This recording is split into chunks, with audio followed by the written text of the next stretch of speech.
అందరికీ శుభోదయం. ఈరోజు దేవుని వాగ్దానం ఏమనగా కీర్తనలు 119వ అధ్యాయము 37వ వచనము.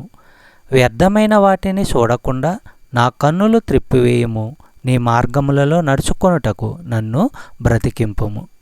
సహోదరులారా, దేవునికి మనము విన్నవించుకోవాలి.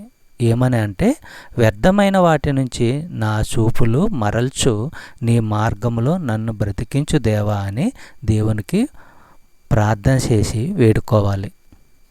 కీర్తనలు 71వ అధ్యాయము 20వ వచనము మనము పరిశీలించినట్లయితే, అనేకమైన కఠిన బాధలను మాకు కలుగజేసిన వాడా, నీవు మరలా మమ్ము బ్రతికించెదవు, భూమి యొక్క అగాధ స్థలములలో నుండి నీవు మరలా మమ్ములను లేవనెత్తెదవు.